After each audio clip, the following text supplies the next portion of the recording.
Hello दोस्तों, कैसे हैं आप सब। आज हम आपके साथ एक बहुत ही रिक्वेस्टेड वीडियो लेकर आए हैं। आज हम 12 कली वाला कुर्ता बनाएंगे। कलियों वाले कुर्ते की काफ़ी दिन से रिक्वेस्ट आ रही थी, तो 6 कलियां इसकी आगे डलेंगी और 6 कलियां पीछे डलेंगी। इसकी फुल कटिंग है जो वो आपके साथ मैं शेयर करूंगी और इसका जो लुक है बहुत ही बढ़िया बनकर आएगा। इसके लिए हमने ये जो चिकन वाला कपड़ा है, ऊपर प्रिंट वाला कपड़ा है, ये 4 मीटर लिया है, लाइनिंग हमारी 3 मीटर है। लाइनिंग हमने अम्ब्रेला कट में कट करनी है और यहाँ पे थोड़ी-सी लेस ली है, इसके साथ मैचिंग है। लेस लगाना ना लगाना वो आपकी मतलब पसंद है। यहाँ पे हम कटिंग आपको बताएँगे कि कैसे करनी है। तो यहाँ पे सबसे पहले हमने लाइनिंग के पीस के ऊपर बॉडी कट कर लेनी है, अपर बॉडी कट करनी है। ये कम नाप का कुर्ता है, तो इसको मैं इस तरह 4 लेयर में फ़ोल्ड कर लूँगी। अगर कोई भी नाप का कुर्ता हो, आपने अपनी शर्ट का नाप लेना है और उसको उसके हिसाब से कट करना है। यहाँ पे ये जो बॉडी है ये 14 इंच कट हो रही है। अगर आपकी लंबाई ज़्यादा है तो आप 15 इंच कट करें। मीडियम नाप के लिए जो बॉडी है वो 15 इंच कट होती है और बहुत लंबे हैं तो 16 इंच बॉडी कट होती है। यहाँ पे ये नाप छोटा है तो यहाँ पे 6 इंच पहले मैंने तीरा लगा लिया है। 6 इंच तीरा लगाने के बाद यहाँ पे हम पहले ही छाती का नाप लगा लेंगे। छाती का नाप यहाँ पे 34 है तो 17 इंच यानी कि 8.5 इंच हमने यहाँ पे छाती का नाप लगाया है और इसका ये आर्म होल बन जाएगा 6.5 इंच। यहाँ पे बॉक्स बना लेते हैं। बॉक्स बनाने के बाद इसको हल्की सी गोलाई दे देंगे। यहाँ पे ये जो गोलाई है तकरीबन 1.5 इंच की आएगी। गोलाई देने के बाद इसकी यहाँ पे शेप आ गई है। नीचे की तरफ हम लंबाई लगाएंगे। यहाँ पे इसकी लंबाई मैं 14 इंच लगाऊंगी। आपने जैसे शर्ट की कटिंग करते हैं सेम वैसे ही इसकी बॉडी की कटिंग करनी है। 14 इंच लंबाई पे हमने इस तरह निशान लगा दिया है और दूसरी साइड भी 14 इंच लंबाई पे निशान लगाना है। कई लोगों की जो अनारकली होती है वो साइड से नीचे की तरफ गिरती रहती है, उसका एक सोल्यूशन बताती हूँ। यहाँ पे सबसे पहले आपने कमर की फिटिंग का निशान लगाना है, जितनी भी आपकी कमर की फिटिंग है।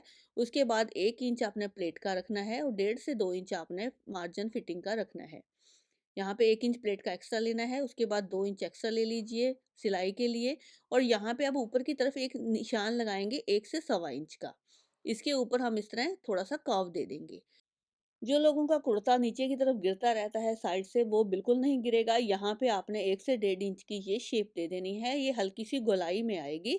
एकदम से आपने शार्प शेप नहीं देनी है, हल्की-सी शेप दे दी है। अब अपने नाप के अनुसार बॉडी की कटिंग कर लें। यहाँ पे आपने आर्म होल की कटिंग करनी है और गले की कटिंग अभी नहीं करेंगे। जो फ्रंट का पीस है उसमें आगे की जो कटिंग होती है फिटिंग वाली वो लगाकर कट कर लेनी है। ये कम नाप का है तो यहाँ पे 1 इंच की हम फ्रंट की काट डालेंगे इसमें। तो यहाँ पे हमने इसको कट कर लेना है। कट करने के बाद इसको हमने बिल्कुल सेम वैसे ही कट करना है जिस तरह कपड़े के ऊपर रख के। इसी नाप से हम कपड़े के ऊपर रख के कट करेंगे। अब लाइनिंग वाले बचे हुए कपड़े को हमने इस तरह डबल करके रख लिया है। डबल करने के बाद इस तरह हमने समोसा कट में इसको यानी कि अम्ब्रेला कट में इसको कटिंग करना है। अब इसको हम इस तरह फोल्ड कर लेते हैं। इसका ट्रायंगल बना लेते हैं और सभी साइड से आपने कपड़े को पहले सेट कर लेना है। अब ऊपर की तरफ जो कॉर्नर वाली साइड है वहां से कमर का निशान लगाएंगे। कमर का निशान लगाने के लिए आपने दोनों साइड से निशान लगाना होता है। अब यहाँ से हम ऊपर की तरफ से 7 से 7.5 इंच इस एक साइड छोड़ देते हैं और सेम जितना इधर छोड़ा है उतना ही दूसरी तरफ छोड़ देंगे और इनको हमने आपस में मिलाना है। आपस में हल्का सा गोलाई देते हुए मिला लेंगे और सेंटर में अगर नाप बड़ा है तो थोड़ा ट्रायंगल है, बीच में आपने एक निशान और लगा लेना है। अब आप अपनी कमर का देख लीजिए, कमर से आपने 1 इंच ज़्यादा यहाँ पे रख लेना है। कमर मेरी यहाँ पे 15 इंच है तो ये हमारा सफिशियंट है। यहाँ पे अब हम लंबाई लगाएंगे। लंबाई जितनी है आपकी कुर्ते की उससे 1 से 2 इंच कम लगा सकते हैं क्योंकि ये लाइनिंग है। लाइनिंग आप कम रख सकते हैं। लाइनिंग हमेशा शर्ट की लंबाई से ऊँची ही होती है। यहाँ पे अब हम इसकी लंबाई लगाते हैं। लंबाई लगाने के बाद सभी जगह से हमने लंबाई का निशान लगाना है। जितनी आपकी शर्ट की लंबाई है उससे मैं 1 से 1.5 इंच कम लगा रही हूँ। इस तरह सभी जगह बराबर निशान लगाते हुए हम इसको गोलाई दे देंगे। गोलाई देने के बाद इसको आपस में मिलाएँगे और फिर इसको कट करेंगे। ये देखिए मैं बिल्कुल बराबर मिला रही हूँ और यहाँ पे इसको हल्की सी गोलाई दे देनी है। गोलाई देने के बाद आपने इसको इसी तरह गोलाई में ही कट कर लेना है। कॉर्नर पे थोड़ा सा कपड़ा कम है, वहां पे हम जोड़ लगा लेंगे।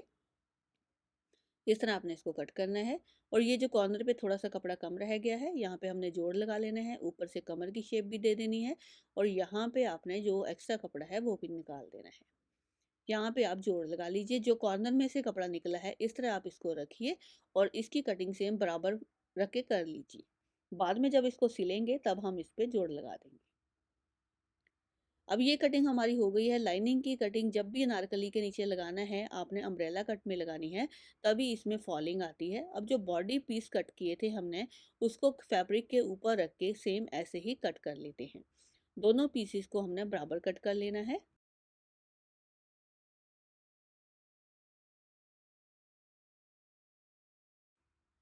अब ये कटिंग हो चुकी है। कटिंग होने के बाद अब बारी आती है कलियों की। सबसे बड़ी जो कैलकुलेशन है हमारी कलियों की होती है। यहाँ पे हमने बाजू कट कर लेनी है।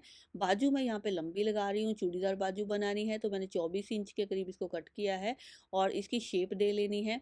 यहाँ पे 3 इंच डाउन करते हुए 8 इंच का हमने आर्म होल लगाया है और इसको शेप दे के कट कर लेते हैं। और आगे से जो इसका घेरा है वो 3 इंच है और 1 इंच का मार्जिन देते हुए इसकी भी शेप दे देंगे। तो बाजू की कटिंग भी हमारी हो चुकी है। अब हमने कलियों की कैलकुलेशन करनी है। बाजू के नीचे हम लाइनिंग नहीं लगाएँगे। यहाँ पे देखिए 12 कलियाँ हमने डालनी है और यहाँ पे 6 आगे की होंगी, 6 पीछे की होंगी। तो सबसे पहले आपने कमर का निशान ले लेना है। कमर हमारी जैसे 14 इंच है, 28 इंच है। 28 में हमने जितनी कलियाँ डालनी है, कमर के अंदर जितनी कलियाँ डालनी है वो यहाँ पे प्लस करना है। यहाँ पे हम इसके अंदर 4 इंच लूजिंग का और 12 कलियाँ इसके अंदर ऐड कर लेते हैं। 28 प्लस 4 प्लस 12, तो ये हमारा 44 आ जाता है। 44 को हम डिवाइड कर लेंगे, कलियाँ जितनी भी डालनी है उससे 12 से हम इसको 44 को डिवाइड करेंगे, यानी कि भाग कर लेंगे। भाग करने के बाद जो भी आएगा वो ऊपर की कली की चौड़ाई आएगी और नीचे की जो कली है वो हमारी अलग से मेज़र होगी। यहाँ पे 3.7 इंच हमारा जो आया है वो यानी कि पौने 4 इंच हमारी कली ऊपर से कटेगी। अब आप इसका घेरा देख लीजिए, जितना भी आपका घेरा है उसमें से आपने यहाँ पे जैसे 53 इंचेस का घेरा है, इसमें से पहले आपने 4 इंच की कलियाँ निकाल देनी है 3, 4 इंच की कलियाँ 3 निकाल देनी है। यहाँ पे 12 इंच के करीब ये निकल जाएगा, इसे 11 बन रहा है वैसे। 11 से 12 इंच आप 53 में से निकाल दीजिए। यहाँ पे हमारा 42 इंच बच गया है। 42 को फिर हमने डिवाइड कर देना है 3 से। क्योंकि 3 ही कलियाँ निकलनी है एक साइड से, डबल में 6 हो जाएँगी। तो 12 आ जाएगा ये।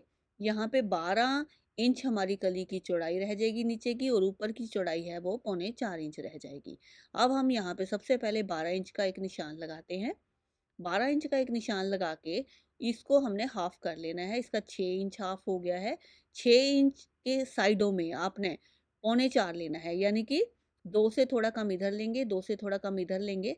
आपने पौने 4 इंच सेंटर से लेना है। तो सेंटर में से हमने पौने 4 का निशान लगा लिया है। अब ये हमारी कली की ऊपर की चौड़ाई होगी। अब यहाँ पे 12 इंच का एक निशान लगाएँगे। 12 इंच का निशान लगाने के बाद अब यहाँ पे फिर पौने 4 इंच का निशान लगाएँगे।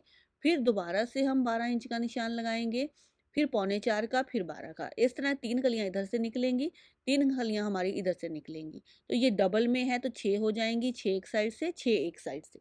तो टोटल हमारी यहाँ पे 12 कलियाँ निकल जाएँगी। जिस तरह हमने एक साइड पे निशान लगाए हैं, उसी तरह हम दूसरी साइड पे भी वैसे ही निशान लगा लेते हैं। 12, 3, 12, 3 ऐसे निशान आपने लगा लेने हैं और निशान लगाने के बाद फिर आपने इनको आपस में मिलाना है।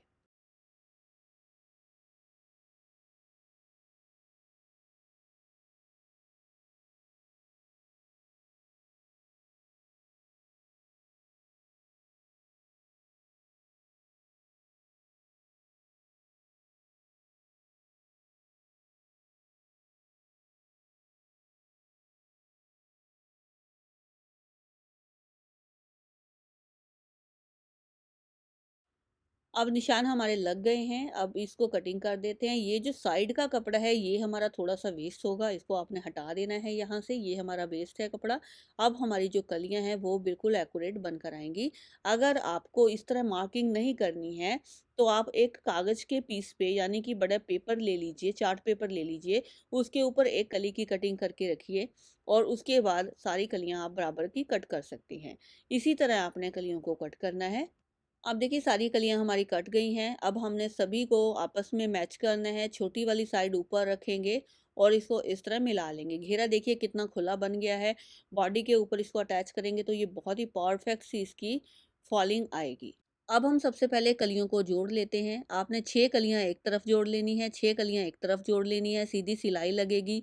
यहाँ पे उल्टे-सीधे का ध्यान रखिएगा और यहाँ पे चौड़ाई सेम है सभी कलियों की। आप किसी भी कली को आपस में रखिए और जोड़ लीजिए। छोटे वाला हिस्सा एक साइड रहेगा और जो चौड़ाई वाला हिस्सा है वो नीचे की तरफ रहेगा। इस तरह आपने बराबर मार्जिन रखते हुए कलियों को जोड़ना है। अगर आप यहाँ पे पाइपिंग इसके अंदर लगाना चाहते हैं वो भी लगा सकते हैं। तो देखिए 6 कलियाँ हमने इधर जोड़ ली हैं और 6 कलियाँ ही हमने दूसरी तरफ जोड़ ली हैं। ये इसकी बहुत अच्छा इसका घेरा बन चुका है। अब हमने यहाँ पे जो लाइनिंग है उसको भी अटैच करना है। जो लाइनिंग वाला पीस है उसको आप इस तरह इसके बराबर में रखिए, कमर वाले हिस्से को। इस तरह बराबर रखने के बाद एक कच्ची सिलाई लगा लीजिए। यहाँ पे एक रफ सिलाई लगाकर आपने इसको जोड़ लेना है। दोनों तरफ लाइनिंग को हम यहाँ पे जोड़ लेते हैं। ठीक है? दोनों की सिलाई आपने लगा लेनी है। अब देखिए लाइनिंग हमारी अटैच हो गई है। बहुत ही ईज़ी तरीके से मैं बता रही हूँ, जो बिगिनर्स हैं वो भी बहुत अच्छा इसको सिलकर रेडी कर लेंगे। अब मैंने जो बॉडी पार्ट है दोनों को आपस में जोड़ लिया है, लाइनिंग को और कपड़े को। यहाँ पे प्लेट का निशान लगाते हैं। 10.5 इंच का प्लेट का निशान ऊपर से लगाएँगे और यहाँ पे जो चौड़ाई है 3.5 इंच की लगा लेते हैं। 3.5 इंच के निशान पे हमने 1 इंच की प्लेट डालनी है। तो यहाँ पे आप निशान लगाइए 4 से 4.5 इंच का, या फिर ऊपर से 10 से 10.5 इंच लगाइए। अब यह 1 इंच की प्लेट हमारी डलेगी। दोनों साइड आपने बराबर निशान लगा लेने हैं। ये जो प्लेट है अगले पल्ले में और पिछले पल्ले में दोनों बॉडी हिस्से में डलनी है, तभी फिटिंग हमारी परफेक्ट आती है। इस तरह अब इसको पकड़ेंगे, निशान को आपस में, नीचे के निशान को आपस में मिलाते हुए प्लेट को हम डाल देते हैं। यहाँ से हम चौड़ाई में प्लेट डालेंगे और ऊपर की तरफ जो प्लेट डलनी है वो बिल्कुल बारीक हो जाएगी। तो इससे हमारी जो फिटिंग है वो बहुत अच्छी आती है। ये आपने ज़रूर डालनी है, चाहे कम नाप हो, चाहे ज़्यादा बड़ा नाप हो, प्लेट सब में डलेगी। तो ये डल गई है। इसी तरह अगले हिस्से में और पिछले हिस्से में दोनों में आपने प्लेट को रेडी कर लेना है। मैंने इस तरह डाल ली है। अब हम इसके अंदर गला बनाएँगे। गला बनाकर इसको बॉडी के साथ नीचे घेरे के साथ अटैच कर देंगे बॉडी को। तो देखिए गला मैंने इस तरह बोट नेक बनाया है और लेस इस तरह लगा दी है और घेरे के साथ मैंने इसको सिंपली जोड़ा है, कुछ भी नहीं किया है खास। ऊपर के हिस्से को घेरे के साथ जोड़ दिया है। दोनों हिस्सों को आपने इस तरह रेडी कर लेना है और नीचे के हिस्से को आपने इसको बाद में फोल्ड करना है, अभी फोल्ड नहीं करना है। इसको अब हम पहले तीरे को जोड़ लेंगे आपस में। दोनों के तीरे जोड़ लेते हैं। तीरे जोड़ने के बाद फिर इसकी फिटिंग की सिलाई लगाएंगे। फिटिंग की सिलाई लगाने में भी थोड़ा सा डिफरेंस है, वो मैं आपको दिखाती हूँ। तीरे जोड़ने के बाद फिटिंग की सिलाई कैसे लगानी है वो देख लीजिए। इस तरह आपने पहले इसको अच्छी तरह सेट कर लेना है। जब हम इसकी फिटिंग की सिलाई लगा रहे हैं तो आपने सिर्फ कमर तक लगानी है। कई लोग क्या करते हैं कि इस सिलाई को सीधा खींच देते हैं नीचे तक, तो आपकी जो कमर की सिलाई है वो खिंच जाएगी और फिटिंग बिल्कुल भी अच्छी नहीं आएगी। बस यहीं पे आपने सिलाई को रोक देना है और सिलाई को डबल कर देना है। अभी क्या करते हैं कि इसको लाइनिंग को यहाँ से ऊपर की तरफ कर लेंगे। दोनों हिस्सों की लाइनिंग को, नीचे के हिस्से की लाइनिंग को भी और ऊपर के हिस्से की लाइनिंग को भी आपने पहले उठा देना है, यहाँ से हटा देना है। और देखिए नीचे की लाइनिंग भी मैंने हटा दी है। अब हम क्या करते हैं, इसको यहाँ पे सिलना शुरू करेंगे। जो आपका ये निशान है, आपको पता चल जाएगा, जहाँ पे आपकी कमर की सिलाई छूटी है, वहाँ से आपने सिलाई को लगाना शुरू करना है। इस सिलाई को अब लगाइए, घेरे की तरफ इसको लेकर आइए, आधे इंच के मार्जिन पे इसको एंड कर दीजिए। तो ये सिलाई तो हो गई अंदर वाले कपड़े की। अब लाइनिंग की सिलाई कैसे लगनी है, वो भी मैं आपको बताती हूँ। इन चीज़ों का आप ध्यान रखेंगे तो आपकी जो अनारकली है बहुत ही अच्छी बनकर तैयार होगी। बिल्कुल प्रोफेशनल टेलर स्टाइल बनेगी, जैसे टेलर्स बनाते हैं। आपकी अनारकली में कोई खिंचाव नहीं आएगा और फिटिंग बहुत ही परफेक्ट आने वाली है। तो इसको पहले सिलाई को लगा लेते हैं, फिर आपको मैं लाइनिंग वाले हिस्से में जो लाइनिंग की सिलाई लगनी है वो आपको बताती हूँ। अब सिलाई लग चुकी है हमारी अंदर वाले हिस्से की। अब जो लाइनिंग वाले हिस्से पे आपने इस तरह सिलाई को रखना है, जहाँ से सिलाई छोड़ी थी वहीं पे रख लीजिए, सिलाई को शुरू कीजिए। अब हम क्या करते हैं कि जो अब नीचे वाला कपड़ा है, यानी कि जो मेन फैब्रिक है, उसको आपने यहाँ से हटाना है। वो कैसे हटाएंगे, इसको आपने अंदर की तरफ कर देना है और जो हमारी लाइनिंग है उसको आपने बाहर निकाल लेना है इस कपड़े से। हल्का सा कपड़ा तो सिला जाएगा, लेकिन उसके बाद हमारी लाइनिंग सिली जाएगी ओनली, कपड़ा बीच में बिल्कुल नहीं आएगा जो मेन फैब्रिक है। अब आधे इंच का मार्जिन देते हुए सिलाई को एंड कर देते हैं और उसके बाद हम लाइनिंग को फोल्ड करेंगे नीचे से और उसके बाद मेन घेरे को फोल्ड करेंगे और उसके बाद बाजू लगाइए, बिल्कुल इसकी फिनिशिंग कर लीजिए। और आपका ये कुर्ता है बहुत ही प्यारा सा बनकर तैयार होगा। मैं आपको दिखाती हूँ। तो देखिए ये सिलाई अब हमारी लग चुकी है और दोनों सिलाइयाँ हमारी अलग-अलग लगी हैं। जब भी अनारकली बनानी है, कभी भी सिलाइयों को आपस में एक साथ नहीं सिलना है, नहीं तो आपकी फिटिंग बिल्कुल भी अच्छी नहीं आएगी। सेम इसी तरह मैंने दोनों तरफ सिलाई लगा ली है और उसके बाद हम बाजू को जोड़ लेते हैं। बाजू को जोड़ने के बाद इसकी आपको मैं फाइनल लुक दिखाती हूँ। देखिए कितना प्यारा, ये कितना घेरदार अनारकली हमारा बनकर तैयार हुआ है। आपको हमारा ये तरीका कैसा लगा है? वैसे तो मैंने सारे टिप आपको बताए हैं, बहुत ही अच्छी-सी ये बनकर तैयार हुई है। आपको अगर वीडियो पसंद हो तो वीडियो को लाइक एंड शेयर ज़रूर कर दीजिए। Thank you for watching. अभी भी कोई कन्फ्यूज़न है तो आप मैसेज ज़रूर कीजिएगा। Thank you for watching.